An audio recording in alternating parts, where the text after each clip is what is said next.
Nilikuja kuonyesha venye tulipanga mili hapa kwa gari katoshana hapo. Siwe ni yule Peter alikuwa anataka kutuua.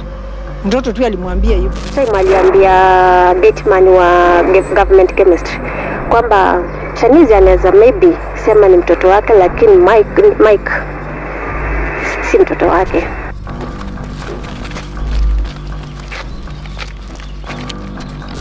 A Nyeri court today heard how Major Peter Mwaura allegedly transported the bodies of his estranged wife Joyce Syombua and her 2 children, who he is said to have killed at the Laikipia Air Base in October 2019.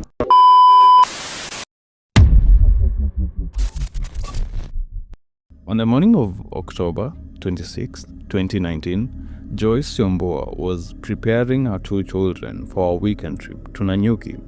It was a special occasion. Her daughter was turning 11, and what better way to celebrate than reuniting with their father? In Joyce's mind, it was the perfect plan, a family moment, a chance to reconnect. She packed their bags, dressed the kids, and set out with hope. But what she didn't know was that the man waiting for them on the other end wasn't thinking about birthdays or family or second chances. Peter Mwaura, her former lover, wasn't excited. He wasn't hopeful. He was angry, bitter, and consumed by something far darker. And what he had in store for them wasn't a reunion. It was murder. Before we dive into today's case, I just want to take a moment to say thank you for the incredible support you've shown to the channel. I'm Micah Hindi, and this is Shadows of Justice, a place where we explore the darkest corners of human behavior and the stories that often go unheard. If you haven't already, consider liking and subscribing to stay up to date with every upload. Remember to hydrate, and always, you are awesome.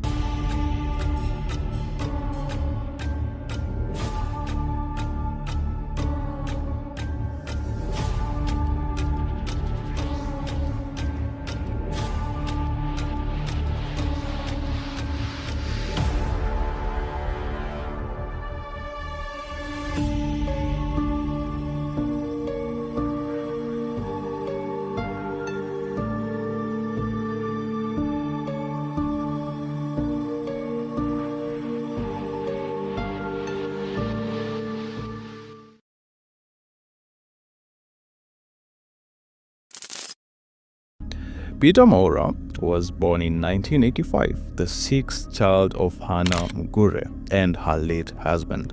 The family lived in the Kayole slums of Nairobi, a place where survival was the priority and dreams were often luxury. But from an early age, Peter stood out.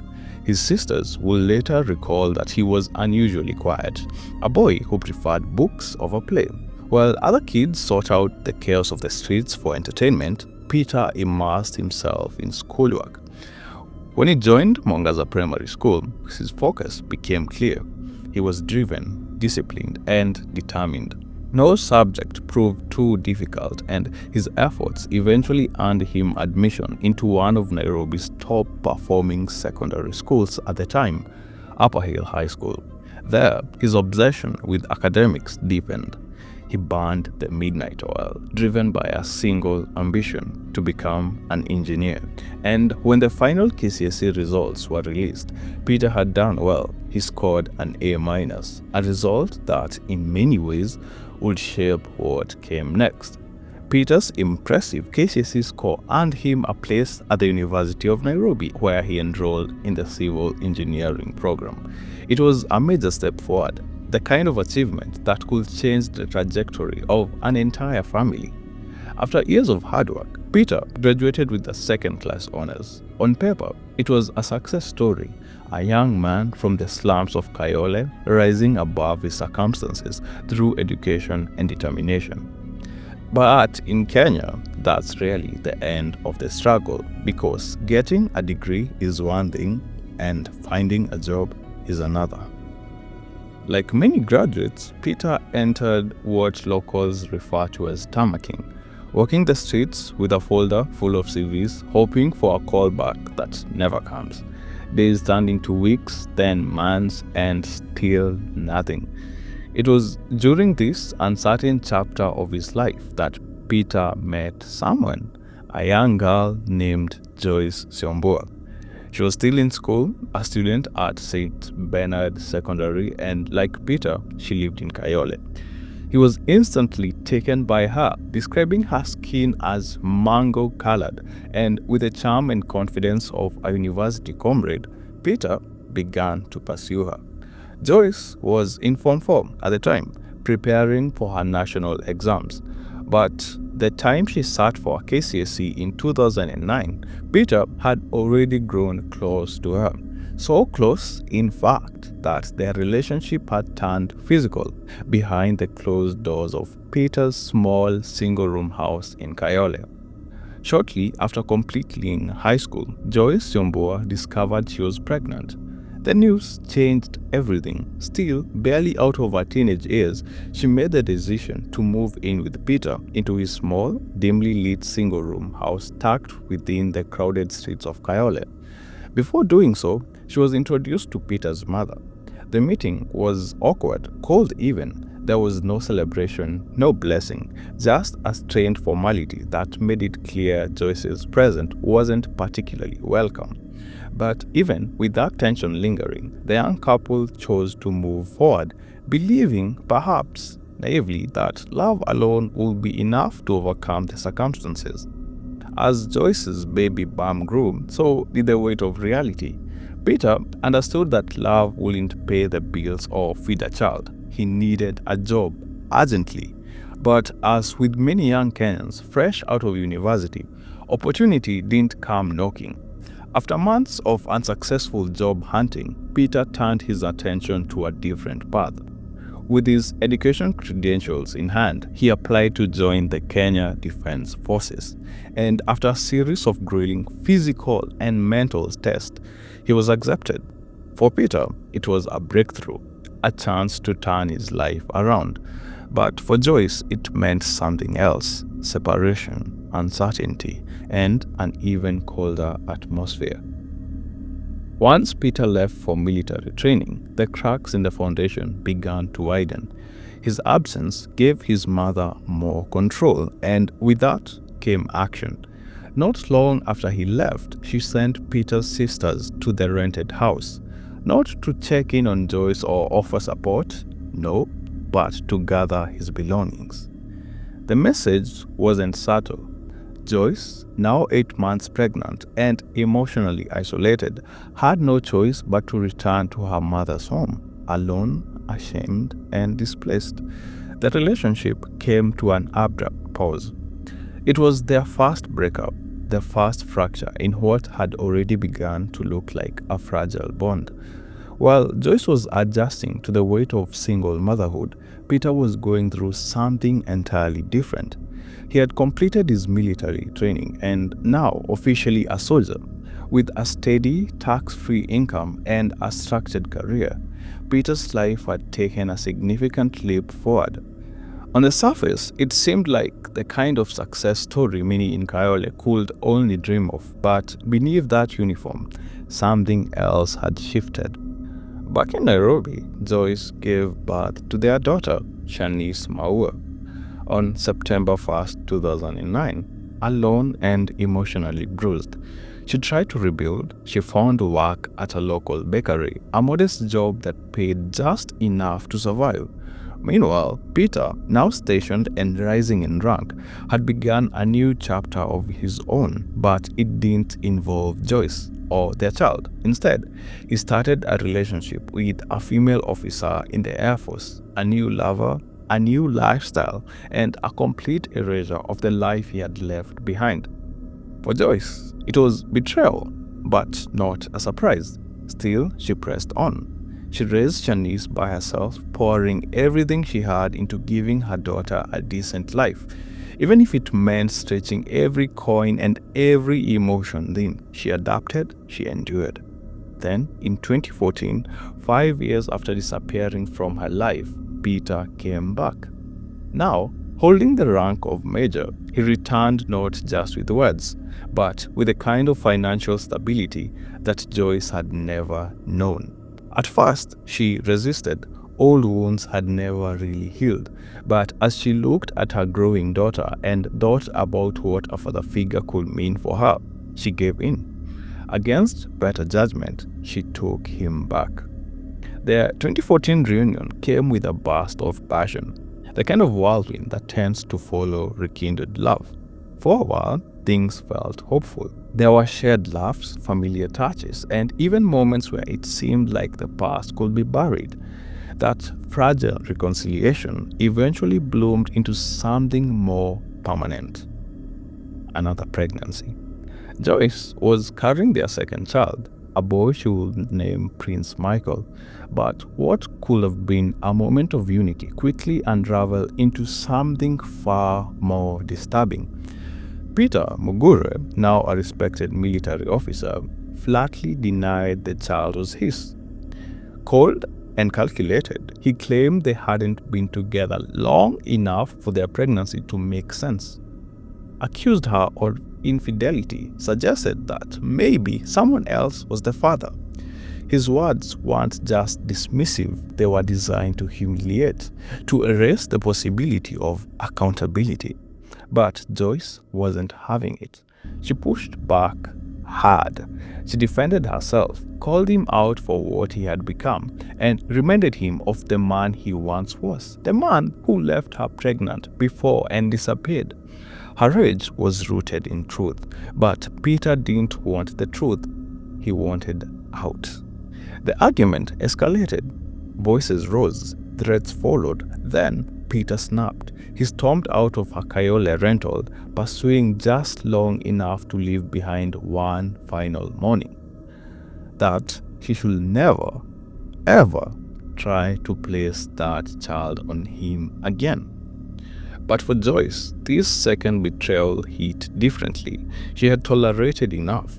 The dismissiveness, the abandonment, the lies, and now with 2 children to care for and a man who refused to accept responsibility, she realized that emotion alone wouldn't fix anything.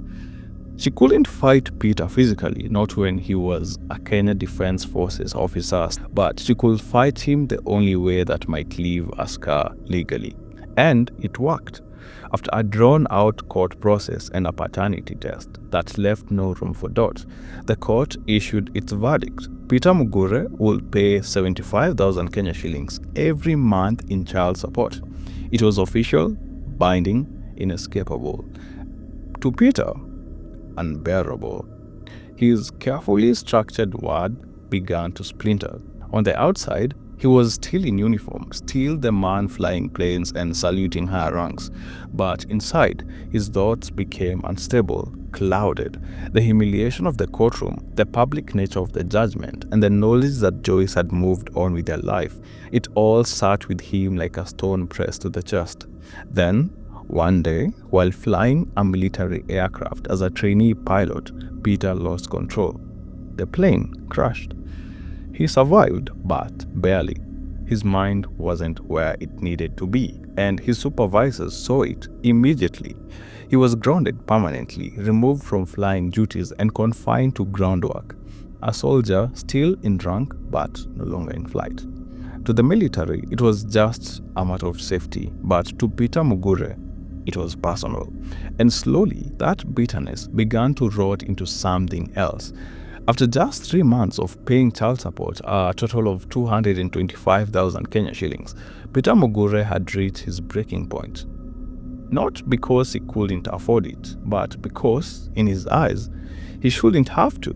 The money wasn't just draining his account. It was, to him, a symbol of defeat, of losing control, of being forced to care for a family he believed had turned against him.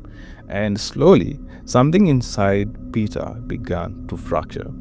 At work, his colleagues noticed small changes at first, unusual silences, distant stares, but then came the truly disturbing signs. Peter would stand outside in the rain for hours, motionless, eyes fixed on nothing, drenched, cold, and lost deep in thought, as if the storm around him was the only thing that matched the storm inside his head. It was in these moments, these long, silent episodes of isolation, that a plan began to form. A plan so cold, so unthinkable that it defied everything he once stood for as a father, a soldier, and a man. He will stop the payments, he will silence the arguments, he will end the humiliation. He would murder his entire family. On October 25th, 2019, Peter Mugure reached out to Joyce. His voice was different this time, almost sweet, pleading. He asked her to bring the kids so that he could finally bond with them. He claimed he didn't want to be a stranger anymore. Joyce caught a moment of hope that this might be a chance to heal their fractured family. Agreed. She asked Peter for fare, and within moments, the money was sent. The next morning, Joyce woke up early. Is another. She had a small drill inside her. It wasn't every day that Peter reached out like this. She carefully packed their things and prepared the kids for the trip to Nanyuki. She felt a lightness in the air, a quiet excitement. The kids were eager, chattering about seeing their dad. It seemed normal, safe. Before leaving, Joyce shared her plans with her mother, but her mother wasn't as convinced. She told Joyce to be cautious. A mother's intuition may be. But Joyce, buoyed by the excitement of the trip, brushed off her mom's concerns. She had nothing to make her think otherwise. The journey to Nanyuki started out like any other. The road was familiar, the conversations on the phone with Peter casual and upbeat. His voice sounded excited, full of promise. He couldn't wait to see the kids. Joyce felt relief. It was going to be fine. It had to be. But in her gut, something was beginning to stir, something she couldn't quite place. When Peter arrived, he picked them up in his Subaru Impreza. The drive was silent but calm as they headed to Laikipia Airbase. At the gate, Joyce followed protocol, handing over her ID, a small formality for civilians entering a military base. They continued to Peter's single house, and at first everything felt normal. The kids were happy, laughing and playing as they settled in. Joyce hoped that maybe, just maybe, this visit could finally be a chance for them all to reconnect. But that sense of peace didn't last long. After the kids fell asleep, the atmosphere in the room shifted, darkened. Peter suddenly suggested something that made Joyce freeze. He asked if she would shower with a Joyce immediately refused. There was no anger in his response, just an air silence that stretched between them. The tension hung in the air, thick and uncomfortable. Joyce, now feeling an unsettling weight on her, grabbed her phone to text her best friend, sharing the bizarre request. She didn't know what to think, but something felt wrong. As she texted, a wave of concern washed over her. She knew something was off, but she couldn't yet put her finger on it. The dread in her stomach grew heavier with every passing second. The night stretched on as Joyce lay in the same bed with Peter, her eyes darting nervously in the dark. They didn't speak much. They both lay there, staring at the ceiling, a silence heavier than any words could fill. It was as though they were strangers, merely coexisting. She described it later in a text to Farizana, bragging about how she'd managed to resist Peter's advances. Little did she know her refusal would set something much darker into motion. In the stillness of the night, Peter's mind churned. The rejection had shaken him, and in a moment of twisted resolve, he reached out to a taxi driver, placing an order for sleeping pills and bags. His plan was simple: drag them all, wait for them to fall into a deep sleep, and finish what he had started. But when the driver arrived and was told he would be expected to transport something out after delivery, he refused. The deal was off. Frustrated, Peter's plan unraveled. He could no longer move forward with the drugs. His hopes of carrying out his plan that night were dashed. But this didn't stop him. He simply had to wait for morning. And morning came. With it, a strange calm. Peter told Joyce to get ready for the day as they were supposed to head out to Chaka. She felt uneasy, but there was nothing that seemed out of the ordinary. As soon as she entered the shower, Peter made his move. He took the kids out of the house, telling Joyce he was going to show them around the airbase. At first, she was too distracted to think much of it, but as time passed, a growing worry crept into her mind. She feared that Peter was trying to turn the children against her. It was an unsettling thought, but she dismissed it. At least she tried to.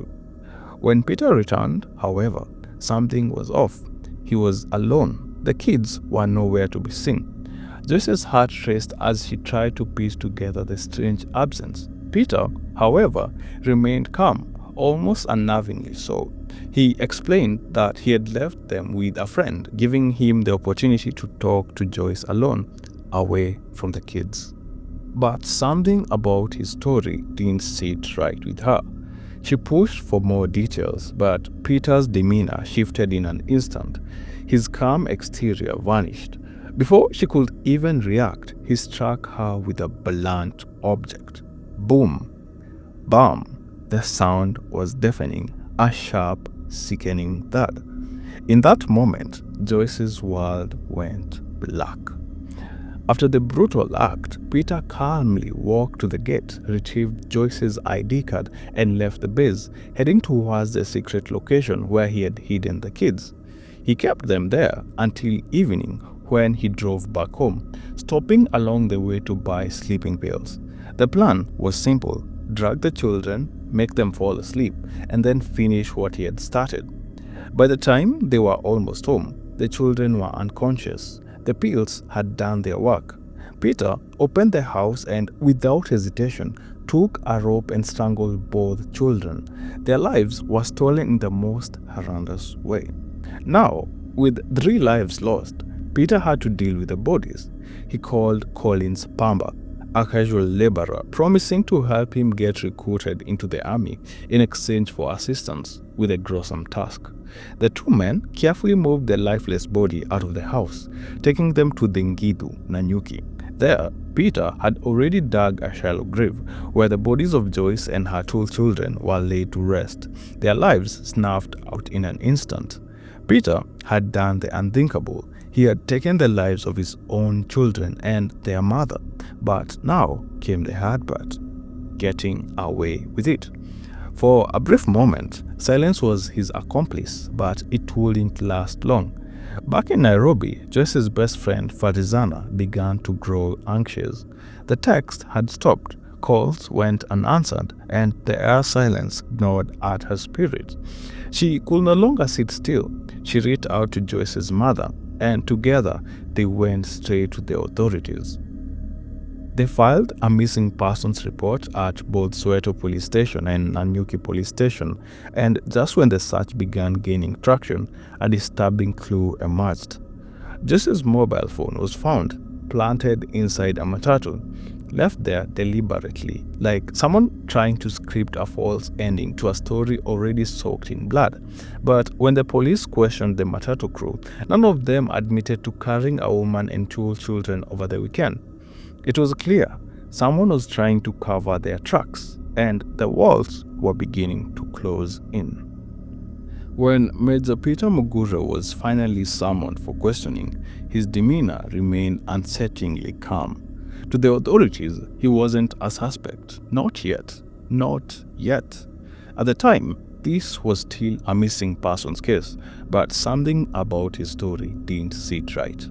Now, according to Mugure, he picked up Joyce and the children from the stage and took them straight to his single quarters inside the Laikipia airbase. Nothing suspicious there.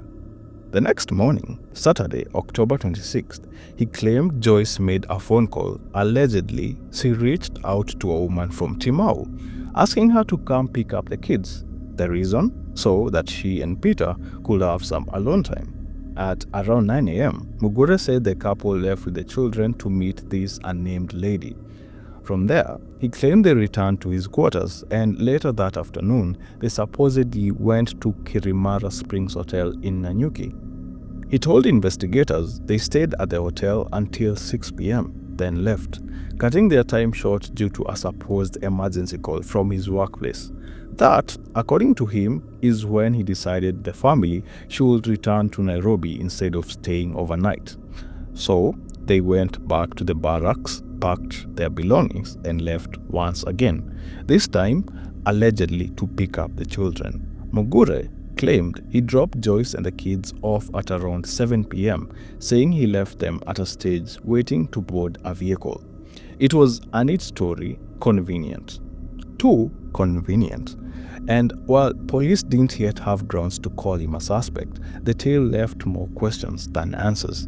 No witnesses, no records of any emergency call, and no sign of the mysterious woman from Timau. But all that changed on October 28th, because it was on this day that the most damning clue emerged.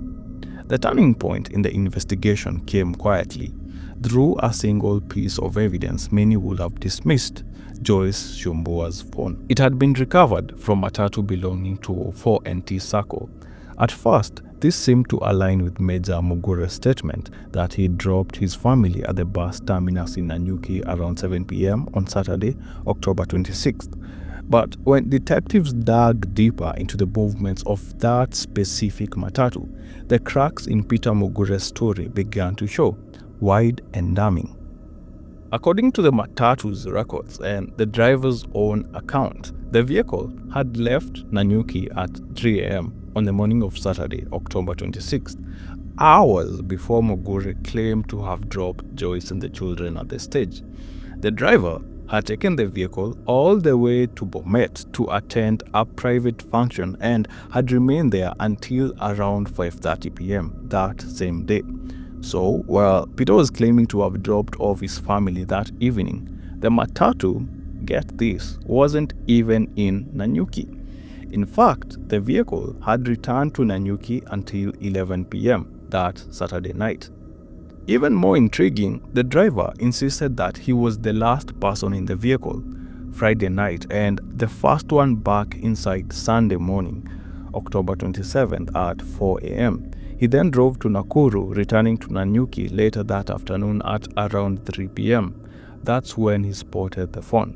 It had been carefully planted inside the matatu, a move that now looked less like an accident and more like a calculated attempt to mislead investigators. For detective, this was the moment everything shifted. The carefully woven lies of Major Peter Mugure were beginning to unravel thread by thread. As the investigation deepened, a chilling twist emerged from an unexpected source. A local taxi driver in Nanyuki who had been silently watching the case unfold. The driver recalled a disturbing phone call he had received from Major Peter Mugure on that fateful weekend. Mugure had asked him for a late-night delivery, 3 large bags to help dispose of some luggage, but when the driver inquired about the nature of the luggage, Mugure refused to give details, only saying it was urgent. Sensing something was off, the driver declined the request, but now, realizing the gravity of what may have happened, he came forward. That revelation added fuel to a fire already burning, and on Friday, 15 November 2019, after nearly 20 days of frantic searching, Peter Mugure was officially arrested. No longer just a person of interest, he was now the prime suspect in the disappearance of Joyce Syombua and their 2 children. But the shock didn't end there. Police also picked up Collins Pamba, a casual laborer at the Laikipia airbase. When questioned, Pamba cracked. What he revealed finally lifted the veil of a mystery that had gripped the nation. He confessed to helping Major Mugure bury the bodies and then led detectives to a shallow grave at an abandoned site in the Gidu, Nanyuki. Inside were decomposing remains of Joyce, Shanice, and Prince Michael. A postmortem will later confirm the horror. Joyce Syombua had been struck in the head with a blunt object, while both children were strangled with a rope. Despite the evidence, Peter Mugure's family remained defiant. According to them, their son, the quiet, disciplined soldier, couldn't even kill a fly. But the truth was out, and it was darker than anyone could have imagined. But Joyce's family wasn't buying the narrative of an innocent man. Her mother dropped a bombshell during a press interview, claiming that a murder attempt on the children had occurred just a week before the court-ordered DNA test. She said this incident caused visible tension between Peter and the kids, and she believed it was the first warning sign of what was to come. Walipika kwa nyumba kuchukua kifunguo, mama mwenye nyumba alikuwa anajua wako na kesi. Walikuwa wanangojea kwenda DNA. Akawauliza, kwani siku hizi mama yenu jioni anawambaianga soda? Wakasema hapana, tumekutana na anti mwingine na ndiye ametubaia hii soda. Akatuambia ni Teacher Karo Lakewood. Haya, mama akamwambia basi endeni mchange. Pili aliwaambia hivyo, huyo mama alichukua ile soda akaonja. In fact pili alionja, alishindwa kuongea na akasilai tu hapo kwa kiti. So kuna siku Peter alijaribu kupiga simu akiongea na Mike, akamwambia baba, unataka nikupatie nini? Unataka nikubaie nini? Akamuuliza, unanijua? Si wewe ni yule Peter alikuwa anataka kutuua. Meanwhile, the case tightened around Peter Mugure when Collins Pamba accepted a plea deal in exchange for his testimony. He was sentenced to 5 years at Kerugoya prison, and in 2022, he delivered a harrowing courtroom confession. With unsettling calm, Pamba demonstrated how he and Mugure bundled the bodies into a Subaru Impreza registration KCP 740F before disposing of them in the shallow grave. Another witness, Victor Kipto, took to the stand with damning testimony, revealing that Mugure had reset his phone the moment he realized he was the prime suspect, an apparent attempt to erase any incriminating evidence. In the midst of the unfolding horror, Mugure was officially dismissed from the Kenya Defense Forces. But in a shocking twist, he sued the state for unlawful termination and won a payout of 2 million Kenya shillings. Imagine that. And still, as the nation watches in belief and pain, his murder trial continues to drag on, years after the brutal slaying of Joyce Syombua and her 2 innocent children. In the end, what began as a love story between 2 young dreamers from Kayole turned into one of Kenya's most chilling family murders. A mother, full of hope and trust, walked into the lion's den with her children, unaware that the man she once loved had turned into a cold-blooded killer. Joyce Syombua's final moments were spent in confusion, fear, and betrayal. Her children, Shanice, Mwaura, and Prince Michael, never got the chance to grow up, laugh freely, or lived out their dreams. Their young lives were stolen by the very man meant to protect them. Peter Mugure, once seen as a rising star in the military, now stands as a haunting reminder of how deeply rage, ego, vengeance can rot the soul. And as the wheels of justice turn slowly in courtrooms, the memory of Joyce and her children continues to echo across Kenya. A country still grappling with questions of justice, protection, and accountability. This wasn't just a crime.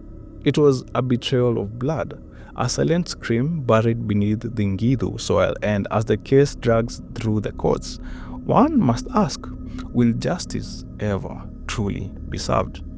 Nairobi Insight. If you enjoyed this video, check out the other one on screen right now for that Nairobi Insight experience. Thank you.